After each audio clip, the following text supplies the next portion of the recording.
투자란 선택의 연속처럼 보이지만 실은 걸러내기의 기술이다. 즉 더하기가 아닌 빼기의 세계이다. 안녕하세요, 라이크북입니다. 오늘 소개할 책은 수익률 높이는 종목 선택법입니다. 지은이는 효라클, 출판사는 황금부엉입니다. 이 책은 일반적인 종목 선정을 알려주는 책과 정반대의 내용과 메시지를 주는 책입니다. 인트로 부분에 투자란 선택의 연속처럼 보이지만 실은 걸러내기의 기술이다 라는 말처럼 걸러내기를 하다 보면 자연스럽게 좋은 종목이 남게 된다는 말입니다. 단타를 하든 스윙 투자를 하든 중장기 투자를 하든 건들지 말아야 할 종목만 잘 걸러내도 절반 이상은 성공한 것이라 할 수 있습니다. 걸러낼 종목을 걸러내고 선택과 집중을 해야 수익을 내기 유리한 환경이 비로소 만들어지게 됩니다. 이 책을 읽으면서 가장 놀란 부분은 중국의 무서움에 대해서 어느 정도 알고는 있었지만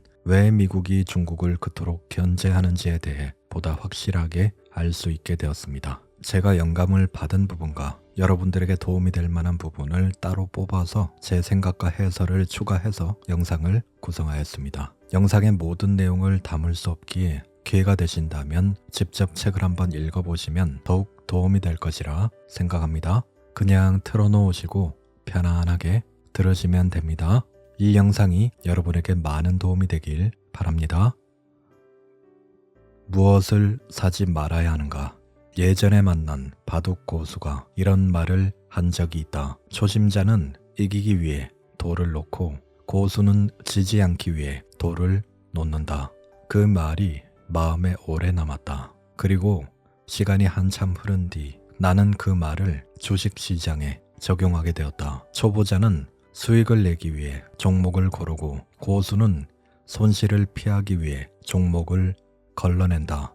주식시장은 커다란 중고차 매장과 같다. 중고차 시장에는 오래된 차, 주행거리가 긴 차, 사고가 난 차 등 온갖 사연의 차들이 난무한다. 중고차 시장을 찾은 하수는 일단 가장 있어 보이는 차를 찾기 위해 눈을 부릅뜬다. 반면 고수는 중고차에서 사지 말아야 할 기준, 즉 걸러야 하는 기준이 확실하다. 가장 먼저 차량 구매 후 엄청난 수리비가 나올 만한 위험 요소부터 제거한다. 브랜드는 그 다음의 문제다. 아무리 벤츠라고 해도 사고 이력이 있으면 거들떠보지 않는다. 버릴 것을 먼저 골라낸 다음에야 진짜 담을 것이 눈에 들어온다. 투자도 마찬가지이다. 투자란 선택의 연속처럼 보이지만 실은 걸러내기의 기술이다. 즉 더하기가 아닌 빼기의 세계이다. 시장에 좋은 종목만 가득하다면 진짜를 골라내기가 어렵다. 하지만 시장에 쓰레기가 널려 있다면 고르기가 쉬울 것이다. 걸러내기만 하면 되니 말이다.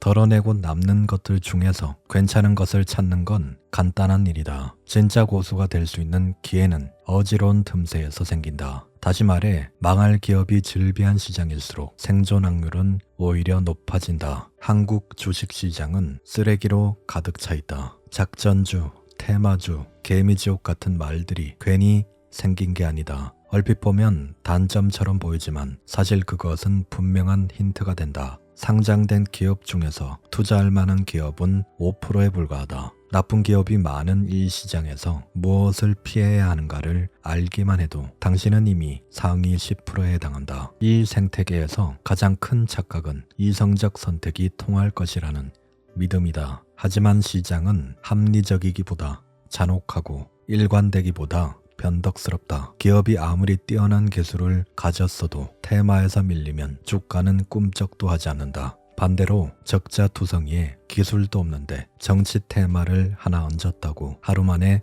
상한가를 간다. 그런 구조를 모르고 한국 시장에 들어오는 투자자는 바늘 없는 나침반을 들고 사막을 걷는 셈이다. 방향을 알 수 없으니 생존할 수도 없다. 지금까지 지켜본 투자자들이 말하는 착각의 3단 논법은 다음과 같다. 이 회사는 좋아 보인다. 실적도 나쁘지 않다. 그래서 오를 것이다. 그런데 현실은 이렇게 흘러간다. 이 회사는 좋아 보인다. 이미 그 기대가 반영됐다. 그래서 떨어진다. 시장은 논리의 세계가 아니다. 기대와 실망, 눈치와 공포, 패닉과 희망의 세계다. 그래서 똑똑한 사람일수록 더 많이 틀린다. 이성적으로 생각하면 틀리게 되어 있다. 나는 마치 소풍을 가듯 시장에 들어온 많은 투자자들을 만났다. 그들은 좋은 정보를 찾고 수익률 높은 종목을 기대하며 인생 한 방을 상상한다. 그들 대개는 처음부터 실수를 한다. 사지 말아야 할 것을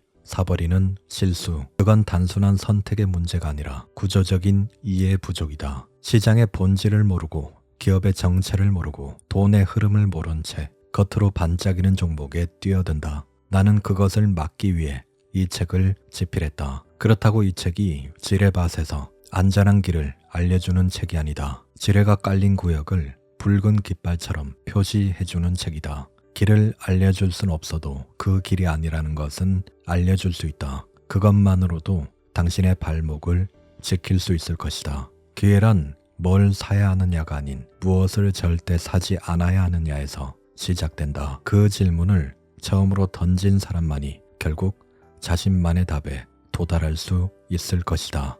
저자님의 말처럼 종목 선정은 뭘 사야 하느냐가 아니라 무엇을 절대 사지 말아야 하는가에서 시작됩니다. 그리고 투자는 내가 뭘 해야 하는가가 아니라 내가 절대 무엇을 하지 말아야 하는가에서 시작한다고 할 수 있습니다. 이런 질문들을 스스로에게 던지면서 그 질문에 대한 해답을 찾아나가는 과정이 바로 주식 투자의 과정이라고 생각합니다. 그래서 수익을 내는 것도 물론 중요하지만 가급적 손실을 보지 않을 행동과 판단을 하는 것이 우선되어야 합니다. 그리고 지수는 오르는데 나는 왜 수익이 나지 않는가라고 댓글이나 주변에서 얘기하시는 분들이 많은데 그 이유는 종목 선정에 답이 있습니다. 지수와 연동하는 종목을 타야 지수가 올라갈 때 덩달아 수익을 같이 누릴 수가 있는 건데 많은 개인 투자자들은 코스닥 종목 위주 그리고 돈의 흐름이 끊겨진 종목 위주로 타고 있는 경우가 많습니다. 코스닥 종목 중에서 특히 소외된 종목 위주로 타거나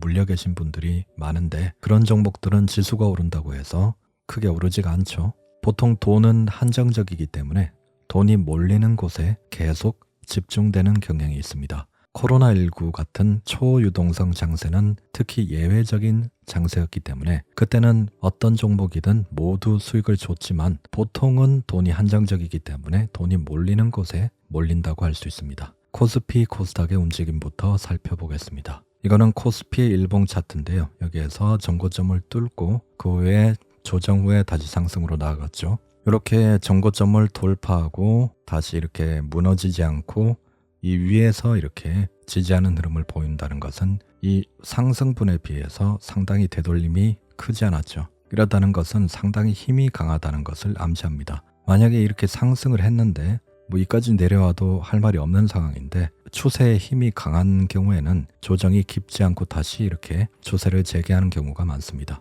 이렇게 되돌림만 봐도 추세의 강함을 파악할 수 있습니다. 그랬다가 다시 전고를 뚫고 계속 지속적인 상승이 나오고 있죠. 이랬다는 것은 기관과 외국인 스마트머니들의 유입이 계속되고 있고 돈의 흐름이 이쪽에 집중되고 있구나를 알 수 있습니다. 반면에 코스닥을 보면은 상승이 나왔는데 뭔가 힘이 약하죠. 상승 후에 여기 돌파한 구간을 리테스트 후에 다시 돌파가 나오고 다시 이렇게 떨어져 내렸다가 다시 올라가고 떨어져 내렸다가 다시 올라가고 추세의 힘이 약하다는 게 느껴지는 그런 차트의 움직임입니다. 코스피는 쭉 치고 올라가서 되돌림도 그렇게 깊지 않고 다시 상승이 나왔는데 코스닥의 경우 꾸역꾸역 올라가서 상승 후에 다시 되돌리고 상승 후에 돌파 구간을 다시 지지하고 계속 이런 흐름으로 가다가 쭉 들어올렸죠. 만약 종목이라면 어떤 것을 선택하는 게 좋을까요? 코스피라는 종목이 있고 코스닥이라는 종목이 있으면 당연히 코스피라는 종목을 선택해야 되겠죠.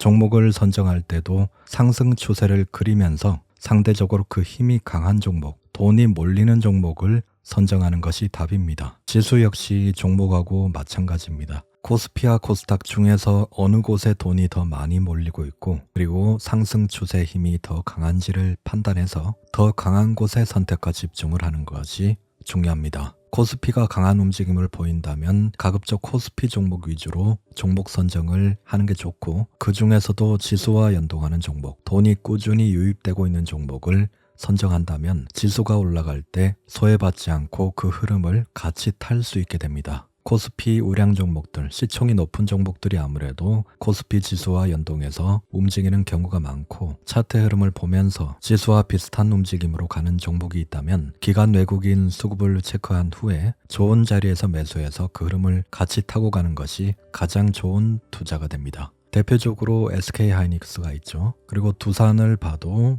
비슷하게 올라가죠. 한국조선해양을 봐도 이렇게 상승, 조정, 상승으로 가죠. 코스피와 움직임이 흡사한 그런 종목의 눌림을 타든지 돌파를 타든지 하면 지수가 올라갈 때 같이 상승의 흐름을 타고 갈 수 있는 거죠. 그래서 다음에 이런 경우가 있다면 다음에는 코스닥 종목만 고집하지 마시고 코스피 종목 중에서 이렇게 흐름이 비슷한 종목이 나오면 소액이라도 좋으니까 과감하게 한번 타보시길 바랍니다. 그럼 이렇게 추세 흐름을 먹을 수 있게 되는 거죠. 코스피 지수와 아무래도 비슷하게 흘러갈 확률이 높기 때문에 이럴 때는 한번 타보는 겁니다. 만약에 생각과 다른 흐름을 보인다면 손절하고 나오면 되는 부분이니까 무거운 종목이라고 기피하거나 그렇게 할 필요 없습니다. 대형 우량주 같은 경우에도 이렇게 대세 상승으로 이렇게 나아갈 때는 상승 추세를 타고 생각보다 많은 수익을 낼 수 있기 때문에 지수와 연동하는 비슷한 움직임을 보이는 그런 종목 위주로 한번 타보시길 바라겠습니다. 중국과 경쟁하는 회사를 사지 마라. 한때 메이드 인 차이나는 조롱의 대상이자 짝퉁의 대명사였고 품질 불량의 상징이었다. 그 시절을 기억하는 이들은 지금도 무의식 중에 이렇게 말한다. 그래도 중국은 아직 멀었지. 안타깝게도 아직 멀었다는 말은 이미 10년 전에 끝났다. 시계가 고장났다고 세상이 멈추는 것은 아니다. 멈춘 것은 시계 바늘일 뿐이다. 오랫동안 한국의 시계는 고장나 있었고 중국은 멈추지 않고 열심히 달렸다. 이제 중국은 아직 멀었다라는 말은 따라잡기에는 너무 멀리 가버렸다는 의미가 되었다. 그동안 중국은 싸구려 상품을 팔면서 세계를 학습했다. 베끼면서 원리를 익혔고 쏟아내며 속도를 익혔고 물량으로 품질을 다듬었다. 그리하여 이젠 괜찮은 품질의 상품을 싸게 판다. 중국이 가격과 품질이라는 두 마리 토끼를 동시에 진 순간 세계 시장은 조용히 굴복했다. 이를 보여주는 대표적인 사례가 우리나라 사람들이 그렇게 좋아하는 다이소 가성비템의 대부분이 중국산이라는 것이다. 다이소 제품은 여러분들도 아시다시피 가격도 싼데 품질도 나쁘지 않은 편입니다. 중국이 원래는 가격만 싸고 품질이 좀 좋지 않다는 평가가 있었는데 요즘은 중국이 가격과 품질이라는 두 마리 토끼를 동시에 잡은 상태이기 때문에 상당히 위협적인 그런 경쟁자라고 할 수 있습니다. 중국은 거대한 회오리와 같다. 그 회오리는 주변 국가의 산업을 하나씩 빨아들이고 있다. 처음엔 싸구려로 시작해 시장을 교란하고 그 다음엔 품질을 높이며 본격적으로 경쟁에 뛰어든다. 마지막엔 가격을 무기로 모두를 바닥으로 끌어당긴다. 그 회오리에서 살아남을 수 있는 나라가 있을까? 아무리 잘 나가는 한국 기업이라도 회오리 안에 갇히는 순간 가격 경쟁에 내몰리고 마진이 깎이며 기술은 모방당하고 경쟁력은 소멸하게 된다. 중국은 더 이상 복제품의 나라가 아니다. 5G 통신 기술에는 이미 미국, 유럽을 제치고 국제 표준 특허 점유율 1위를 차지했다. 세계에서 가장 많은 5G 특허를 가진 국가는 중국의 화웨이다. AI 분야도 마찬가지이다. 중국은 인공지능 관련 논문 수, AI 특허 수, 딥러닝 논문 인용 지수 등에서 이미 미국과 어깨를 나란히 하고 있고 일부 분야에서는 추월했다. 세계 1위 배터리 기업은 LG 에너지 솔루션도 삼성 SDI도 SK온도 아니다. 2024년 기준 전 세계 전기차 배터리 시장 점유율 1위와 2위에서는 중국이고 한국 3사가 그 뒤를 쫓는다. 전기차를 굴러가게 하는 배터리를 중국이 쥐고 있는 셈이다. 그리고 배터리의 가격을 결정짓는 핵심 원료인 리튬, 니켈, 망간, 흑연, 인산철 모두 중국이 전 세계 공급망의 정점에 서 있다. 드론 산업은 이미 끝났다. 전 세계 드론 시장 점유율의 70% 이상을 중국이 차지하고 있다.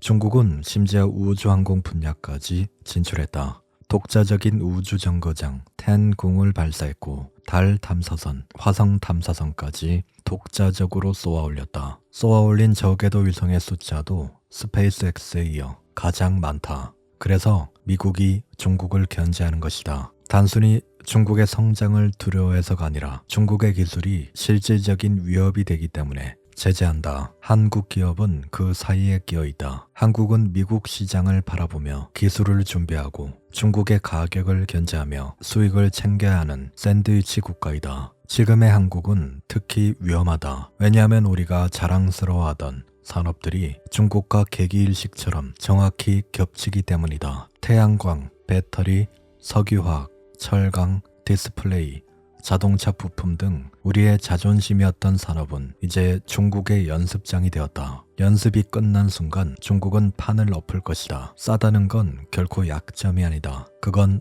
전략이자 구조이고 강력한 무기이다. 지금 당신이 들고 있는 종목이 중국과 같은 산업에서 경쟁하고 있는가? 그렇다면 그 주식은 마치 시속 300km로 돌진하는 트럭 앞에서 자전거를 타고 역주행하는 것과 같다. 싸움의 판도가 바뀌었는데 당신의 투자 기준은 그대로인가? 그런 의미에서 한국 주식 투자 일계명은 단순하다. 중국과 경쟁하는 회사의 주식을 사지 마라. 그렇다면 중국과 경쟁하지 않는 산업은 어떤 것들일까? 반도체, 조선, LNG 운반선 분야, 엔터테인먼트, 미국 내 원전 관련, 그리고 방위 산업이 그 예이다. 저자님의 말처럼 우리나라 사람들은 아직도 은연중에 중국을 무시하는 경향이 있는데 중국은 이제 절대 무시할 수 없는 나라가 되었습니다. 괜찮은 품질의 제품을 싼 가격에 만들어내니 가격 경쟁에서 절대 이길 수 없는 싸움이고 이제는 인재와 기술력 면에서도 우리나라를 앞지른 분야가 월등히 많습니다. 현재는 미국이 중국을 견제하면서 우리나라가 그에 따른 수혜를 보고 있긴 하지만은 저자님의 말처럼 중국과 정면으로 대결해야 하는 분야의 경우 미래가 낙관적이지 않다는 것이 현실입니다. 저자님이 얘기한 반도체, 조선 LNG 운반선, 엔터테인먼트, 미국 내 원전 관련 방위산업 등은 중국과 경쟁하지 않는 분야이고 설령 붙는다고 해도 우리나라가 아직 경쟁 우위에 있는 분야입니다. 다만 저자님이 말한 세계적인 경쟁력 있는 분야의 주가는 하나같이 많이 올라온 상태이기 때문에 기업이 좋다고 해도 무엇보다 좋은 가격에 사는 것이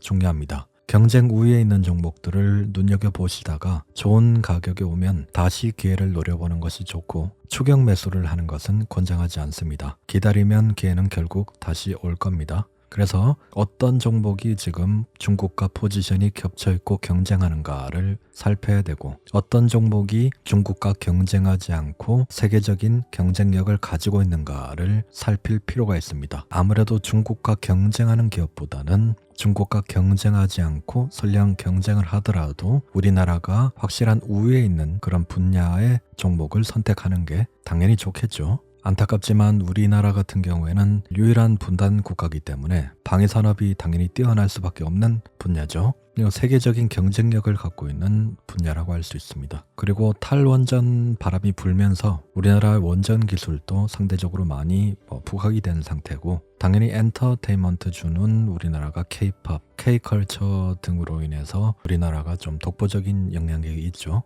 반도체 같은 경우도 당연한 거고 어딜 내놔도 이렇게 경쟁력이 있는 그런 분야의 종목에 집중을 하는 게 아무래도 좋습니다. 외국인 입장에서 판단을 했을 때 당연히 이런 글로벌 경쟁력을 갖춘 기업에 당연히 돈을 넣고 싶어 하겠죠.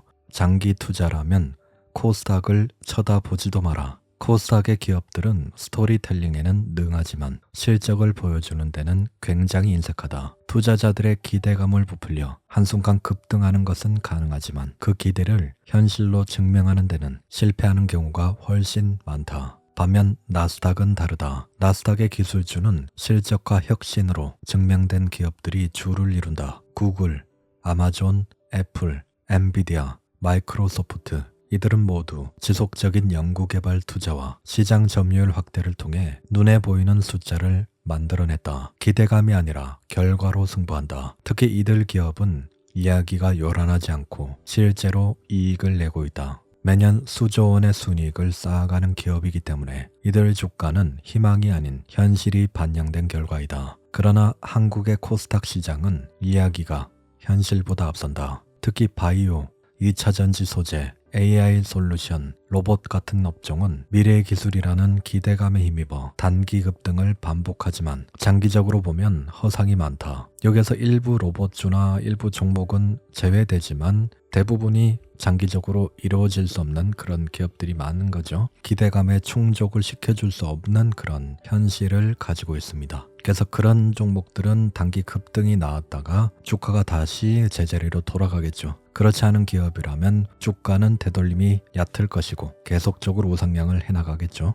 코스닥 시장은 착시로 먹고 산다. 첫째, 실적보다는 테마다. 뉴스에 이름이 나오면 무조건 오른다. 예를 들어 정부가 인공지능 관련 정책을 발표했다면 실적이 하나도 없는 AI 관련주라도 수십 %씩 오른다. 이름에 AI만 들어있어도 오른다. 그리고 얼마 뒤에는 다시 빠진다. 이 패턴은 바이오에서도 반복된다. 임상 성공이라는 뉴스에 주가는 상한가를 간다. 하지만 그 성공은 의미 없는 수준일 수도 있고 이후 2상, 3상에서 탈락하거나 허가를 받지 못해 결국 무의미한 결과로 끝나는 경우가 많다. 그럼에도 불구하고 희망적인 뉴스 한 줄에 투자자는 매혹되고 그 기대는 다시 착시를 만든다. 둘째, 적자 기업의 천국이다. 코스닥은 상장 요건이 낮고 기술 특례 상장 같은 제도를 통해 적자 기업도 상장할 수 있다. 우회 상장이라고 하죠. 원래는 미래를 본다는 취지였지만 실상은 현재가 부실한 기업들에게 기회를 주는 결과가 됐다. 코스닥에서는 매년 수백억 원의 적자를 내는 회사들이 버젓이 상장되어 있고 그중 일부는 시가총액 1조가 넘는다. 이익을 내지 못하는 기업이 미래산업이라는 이유 하나만으로 거대한 몸집을 갖게 되는 시장, 그게 바로 코스닥이다. 셋째, 기관과 외국인이 빠져있다. 장기 투자는 개인이 아니라 기관과 외국인이 주도하는 것이 보통이다. 왜냐하면 이들은 정보력과 분석력을 바탕으로 수십 년 단위로 전략을 세우고 투자하기 때문이다. 그런데 코스닥 시장의 수급 주체는 대부분 개인이다. 외국인과 기관의 비중이 낮다. 왜일까? 그들이 코스닥을 믿지 않기 때문이다. 외국인은 코스피의 삼성전자나 현대차에는 수십조를 넣지만 코스닥 기업에는 돈을 넣지 않는다. 실적, 투명성, 경영진, 주주 환원 정책 등 모든 면에서 의심스럽기 때문이다. 이번 불장에서도 코스닥은 크게 오르지 않고 코스피 지수만 상승 추세를 그리면서 크게 오른 이유도 바로 이런 이유 때문이라고도 할 수 있습니다. 외국인과 기관 등 스마트머니가 활발하게 지속적으로 유입이 되어야 지수와 종목이 상승 추세를 그리면서 올라가는데 코스닥은 별로 매력적이지 않다고 생각하기 때문에 코스피에만 돈이 몰린 것이라 볼 수 있습니다. 그래서 투자를 할 때는 현재 돈이 어디로 몰리고 있는가를 가장 먼저 생각해야 되고 시장의 분위기와 돈의 흐름을 파악하고 그 돈의 흐름을 따라가는 것이 무엇보다 중요합니다. 실적 발표 전에 사지 마라. 한국 주식시장에서 가장 많이 하는 오해 중 하나는 실적이 좋으면 주가가 오른다는 생각이다. 너무 당연해 보인다. 회사가 돈을 잘 벌면 가치가 올라가고 주가도 그에 맞춰 올라가는 게 당연하게 느껴진다. 그러나 실제 시장에서는 전혀 그렇지 않다. 실적은 좋은데 주가가 하락하는가 하면 기대 이하의 실적을 발표했는데 주가가 급등하기도 한다. 그 이유는 아주 간단하다. 이미 기대치가 선반영되었기 때문이다. 마치 시청자가 드라마 결말을 알고 있는 것처럼 시장은 기업의 실적이 발표되기 훨씬 전에 그것을 이미 알고 있거나 예측한 상태로 움직인다. 기관과 외국인, 정보에 빠른 투자자들은 실적 발표일이 오기도 전에 그 기업의 실적이 좋을 것이라는 사실을 이미 파악하고 매수에 들어간다. 주가는 발표일 이전까지 서서히 오르거나 급등하면서 좋은 실적이라는 재료를 가격에 미리 반영해버린다. 그렇기 때문에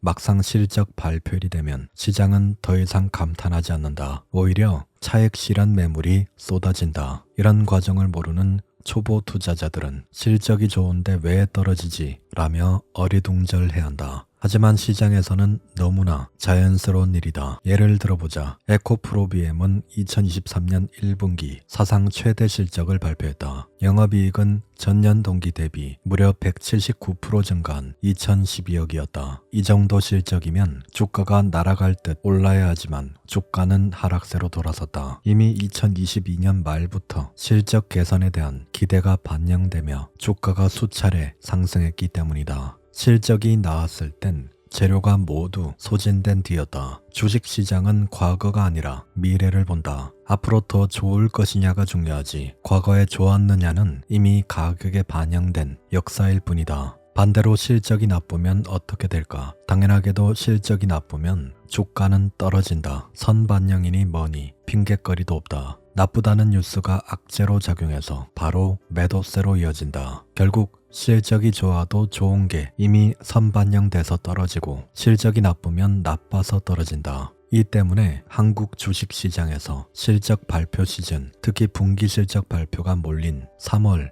5월, 8월, 11월 초에는 매수를 자제하라고 말하는 것이다. 한국 시장은 미래의 기대가 아니라 미래의 발표를 추측하고 미리 포지션을 잡는 사람들의 전쟁터이다. 발표가 되었다는 건 이미 파는 사람만 남았다는 뜻이다. 이런 구조는 특히 한국에서 두드러진다. 왜일까? 첫째, 기관과 외국인이 정보를 미리 주가에 반영시키고 개인은 뉴스가 나온 후에 움직인다. 둘째, 뉴스가 곧바로 가격에 반영되는 구조가 아니라 뉴스가 나오기 전에 가격이 미리 움직이는 구조가 고착화되어 있다. 셋째, 한국의 개미 투자자들은 뉴스를 기대의 출발점으로 생각하지만 시장은 뉴스를 이익 실현의 출구로 여긴다. 그 결과 시장에서는 언제나 이런 장면이 반복된다. 가장 좋은 것은 기대감에 주가가 올라갈 때 그 심리를 활용하는 것이 가장 좋은 방법이며 발표 전이나 기대감이 끝나기 전에 매도하고 나오는 방법이 아무래도 가장 안전한 방법입니다. 고점 끝까지 가서 팔려고 해서는 안 되고 복팔분의 지혜로 배를 가득 채우지 않고 80% 정도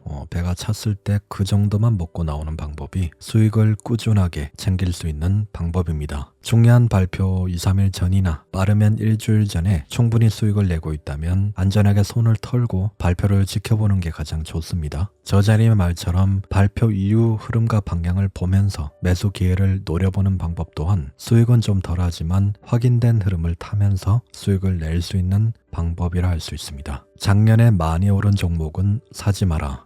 2023년 한국 주식시장에선 하나의 단어가 모든 대화를 지배했다. 바로 에코프로이다. 이 기업은 어느 순간부터 한국 주식시장의 신화가 되었다. 에코프로라는 광기의 심장부에는 한 인물이 있었다. 사람들은 그를 배터리 아저씨라고 불렀다. 그는 과거 배터리 관련 기업에 몸담았던 경력을 바탕으로 한국의 2차 전지가 전 세계를 지배할 것이라고 유튜브에서 설파했다. 그의 목소리는 단호했고 메시지는 확신에 차 있었다. 중국은 추격자일 뿐이다. K배터리는 끝내 이긴다. 그 말 한마디에 수십만 명의 개미들이 환호했고 주가는 하루가 다르게 뛰어올랐다. 실제로 2023년 초반 에코프로에 들어간 이들은 한두 달 만에 계좌 수익률이 수백 %가 되었다. 이게 주식이지. 배터리 아저씨 말 믿고 인생 역전했다. 이와 같은 게시글이 SNS에 넘쳐났고 에코프로에 미치지 않는 사람은 왕따로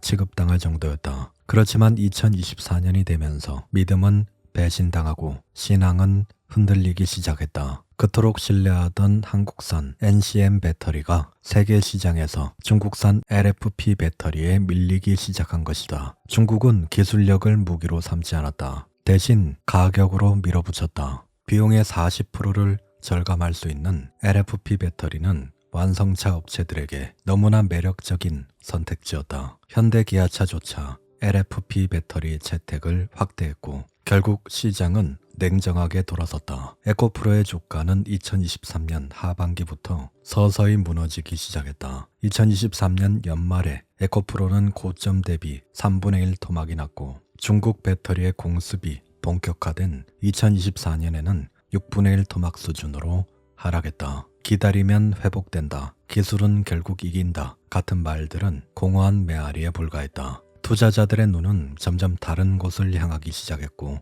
에코프로라는 이름은 희망이 아닌 먹튀의 상징으로 바뀌었다. 이처럼 한 해의 영웅은 다음 해의 희생양이 된다. 그 종목이 나빠서가 아니라 모든 기대를 이미 다 써버렸기 때문이다. 작년에 가장 많이 오른 종목은 올해 절대 사지 마라. 이미 기대는 소진됐고 구조는 무너지고 있으며 당신보다 먼저 빠져나갈 사람들이 줄을 서 있기 때문이다. 모 아니면 도 종목을 사지 마라. 모 아니면 도 종목은 대표적으로 바이오, 게임주, 정치 테마주 등이 있다. 주식은 인생을 거는 도구가 아니다. 당신이 살아온 모든 세월과 앞으로의 인생이 임상 발표나 결과 하나에 흔들릴 만큼 가볍지 않기를 바란다. 주식은 덜 먹더라도 크게 잃지 않은 것이 훨씬 중요하다. 그래야 오래 버틸 수가 있다. 오래 버티는 사람이 결국 이기는 싸움이다. 투자에서 중요한 건 연속성이다. 만약 신작 게임이 대박이 났거나 임상 성공으로 대박이 났다면, 즉 뭐가 나와서 큰 수익을 봤다고 해보자. 그러면 자신감이 생기고 나는 될 놈이다 라는 착각에 빠진다. 그런데 계속해서 뭐가 나올 확률은 낮다. 한 번쯤은 도가 나올 확률이 더 크다. 대부분의 투자자들은 한 번 성공을 맛본 다음에 점점 베팅 규모를 늘린다. 처음엔 100만 원으로 모를 맞았지만 다음에는 500만 원, 그 다음에는 2천만 원. 그러다가 결국 전 재산을 걸고 베팅한다. 그때 도가 나오면 끝이다. 자신감은 중독이 된 것처럼 점점 커지다가 언젠가는 꼭 나오게 되는 도를 맞이하고 나서야 멈추게 된다. 이건 운이 아니라 수학의 확률이다. 그러니 꾸준함이 중요하다. 수익이 작더라도 꾸준히 쌓이면 복리로 커지게 된다. 그런데 뭐 아니면 도에만 집착하는 사람은 절대로 복리를 누릴 수 없다. 언젠가 반드시 도를 만나게 되기 때문이다. 한 번이라도 도가 나오면 그동안 얻었던 수익이 모두 사라진다. 그래서 도의 순간을 경계해야 한다. 뭐가 나왔을 때를 부러워할 필요는 없다. 그것은 요행이고 오래가지 않는다. 투자의 본질은 꾸준함이다. 천천히 그러나 안정적으로 수익을 쌓아가는 과정이다. 인생을 한순간에 바꾸겠다는 욕망은 투자에서 가장 위험한 심리다. 당신은 뭐가 나올 거라 믿고 있는가? 아니면 도가 나왔을 때 감당할 준비가 되어 있는가? 진짜 투자자는 요행이 아닌 구조를 만든다. 구조 속에서 꾸준함을 지켜낸다. 그것이 바로 우리가 살아남는 유일한 길이다. 정부 정책에 반하는 회사를 사지 마라. 한국 주식시장에서 기업을 분석할 때 가장 간과되기 쉬운 변수는 정권이다. 많은 투자자들이 기업의 실적, 사업 모델, 성장성, 밸류에이션 등 숫자와 내용에만 집착한다. 하지만 한국이라는 시장은 특수하다. 바로 정부 주도형 산업구조 때문이다. 단순히 정부가 기업을 돕는다는 의미가 아니다. 정부의 의지에 따라 산업 전체의 운명이 결정되며 이는 곧장 주가에 반영된다. 같은 기업이라도 어느 정권이냐에 따라 주가 흐름이 천냥지차가 된다. 실적, 기술력, 시장 점유율이 같다고 해도 해당 산업이 정권의 핵심 키워드 안에 있느냐 아니냐에 따라 시장의 평가가 전혀 달라진다. 문재인 정부 시절 태양광과 풍력 같은 친환경 테마가 크게 각광받았다. 당시 재생에너지를 강조한 그린 뉴딜 정책 덕분에 하나솔루션, CS윈드 같은 기업들은 어마어마한 주가 상승을 경험했다. 대신 탈원전 정책으로 인해 원전 관련주가 크게 타격을 받았다. 하지만 윤석열 정부가 들어서면서 재생에너지는 찬밥 신세로 전락했다. 원전 중심의 정책을 펴기 시작하자 하나솔루션의 주가는 2024년 말에 14,000원대까지 곤두박질 쳤다. CS윈드는 2024년에 3만원대로 추락하고 만다. 문재인 정권 때의 2019년 하나솔루션의 영업이익은 3,700억 원이었다. 윤석열 정권 때인 2023년 하나솔루션의 실적은 역대 최대인 6,040억이었다. 하지만 주가는 어땠을까? 윤석열 정권 당시 하나솔루션의 주가는 문재인 정권 때의 3분의 1도 안 되게 떨어졌다. 즉 태양광과 풍력에너지 사업은 정권과 관계없이 잘 나갔지만 주가는 오히려 역행한 것이다. 이처럼 한국 주식시장은 정권의 산업 드라이브가 너무 강하기 때문에 현 정권에서 유망한 종목이라도 다음 정권에서는 정반대로 냉대를 받을 수 있다. 투자자들은 억울할 것이다. 분명히 2019년보다 2023년에 영업이익이 좋은데 왜 주가는 역행하는 거지? 사상 최대 실적이라는데 주가는 왜 이 모양일까? 이렇게 생각하는 이유는 실적보다 정권의 방향성이 훨씬 더 중요한 한국 증시의 특성을 전혀 이해하지 못했기 때문이다. 따라서 한국에서 성공적인 주식 투자를 하려면 기업 분석보다 정권 분석이 선행되어야 한다. 어떤 정권이 들어섰고 정권이 어떤 산업을 밀고 어떤 산업을 싫어하는지부터 파악해야 한다. 그리고 그 정책 방향에 맞는 기업을 골라야 한다. 아무리 좋은 기업도 정권에 미운 털이 박히면 시장에서 버림받을 수 있다. 한국 주식시장에서 가장 중요한 것은 내용이 아니라 분위기다. 정책 방향, 사회적 흐름, 대중의 인식이 기업에 대한 평가를 결정짓는다.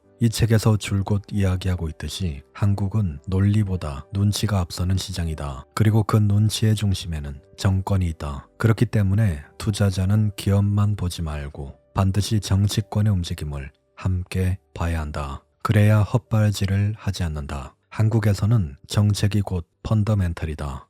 사업 구조가 다각화된 회사를 사지 마라. 다양하게 뻗은 사업 구조는 복합기업이라는 이름 아래 마치 안정적인 사업 기반인 양 포장된다. 하지만 이 구조는 투자자 입장에선 위험 그 자체다. 왜냐하면 잘 나가는 사업 하나가 있어도 다른 부문이 꾸준히 손실을 내고 있으면 결국 전체 실적은 그 손실을 따라가게 되기 때문이다. 투자의 관점에서 보면 잘 되는 사업 하나만 보고 투자했는데 회사가 도무지 좋은 실적을 내지 못하는 상황이 반복된다. 이유는 간단하다. 잘 되는 사업이 다른 사업을 먹여 살리고 있기 때문이다. 대표적인 사례가 CJENM이다. CJENM은 크게 케이블 TV, 영화, 음원 사업을 하고 있다. 얼핏 보기에는 해외에서 붐을 일으키고 있는 K컬처를 집대성한 모습이다. 드라마, 영화, K-팝 모두가 하나의 종목에 담긴 K컬처 ETF 같은 느낌이다. 문제는 하나가 잘 나가도 나머지가 발목을 잡을 수 있다는 것이다.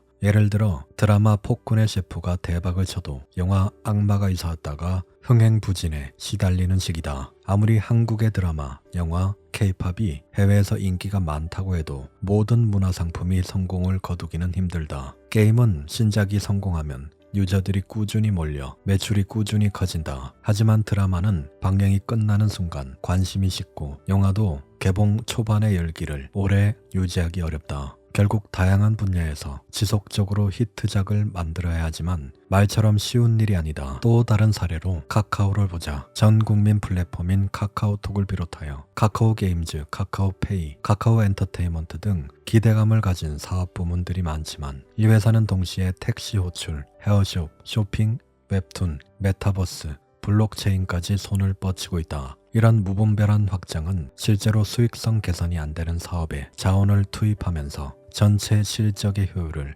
떨어뜨린다. 결국 성장성이 높은 부문조차 다른 부분의 출혈 경쟁을 메우느라 그 열매를 주주가 제대로 누리지 못하게 된다. 그래서 투자자 입장에서 가장 이상적인 구조는 단일 사업에 집중하고 그 사업이 잘 되는 회사이다. 지금 당신이 투자하려는 기업이 정말 매력적으로 보인다면 한 가지 질문을 해보라. 이 회사의 다른 사업은 어떤가? 질문의 답을 모른다면 혹은 알고 나서 실망스럽다면 그 기업의 주가는 결국 잘 되는 부분이 아니라 발목 잡는 부문에 의해 결정될 것이다. 종합 선물 세트를 살 때는 즐겁지만 막상 꺼내보면 불필요한 게 더 많다. 주식도 마찬가지다. 종합기업은 좋은 게 많을 것 같다는 환상을 주지만 정작 수익률은 그중 가장 못난 사업에 발목을 잡힌다. 사업 다각화는 경영자에겐 방패, 투자자에겐 족쇄다. 이 책에서는 무엇을 사라는 말은 거의 하지 않았다. 대신 끊임없이 무엇을 사지 말라고 강조했다. 주식 투자에서 가장 치명적인 실수는 준비되지 않았을 때 매수를 시작하는 것이다. 사람들은 너무 빨리 매수한다. 아무것도 모른 채 아무것도 분석하지 않고 남들이 올라가고 있으니까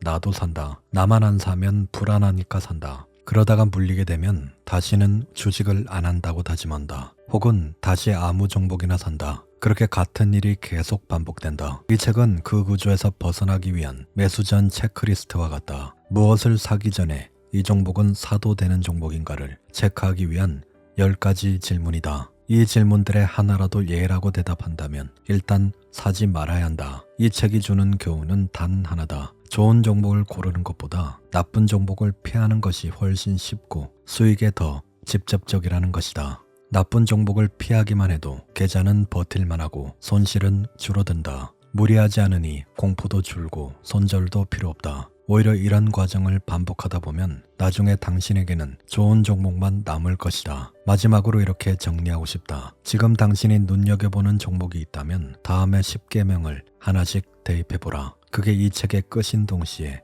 투자의 시작이다. 매수 전 반드시 확인해야 할 주식 10계명 체크리스트 1. 이 기업은 중국 업체들과 같은 산업에서 경쟁하고 있는가? 2. 최근 5년 이내 총수가 횡령, 배임, 뇌물 등의 혐의로 실형을 선고받고 수감되었다가 풀려나서 경영에 복귀했는가? 3. 이 기업은 코스닥 상장사이며 최근 3년간 영업이익이 거의 없거나 적자를 기록했는가? 4. 지금이 실적 발표 직전의 달인가? 5. 이 종목은 작년에 급등한 이력이 있으며 올해는 그 이유가 사라졌는가? 6. 이 종목은 바이오, 정치, 게임 등 하나의 이벤트 결과에 따라 운명이 갈리는 구조인가? 7. 이 기업은 정치권과 밀접하게 연관되어 있거나 주가가 정치 테마로 엮여 움직이는가? 8. 이 기업은 노조가 강성하며 과거 파업으로 인해 생산의 차질을 빚었거나 손해를 본 적이 있는가? 9. 이 기업은 사업의 방향이 현 정부의 정책 기조와 충돌하고 있는가? 10.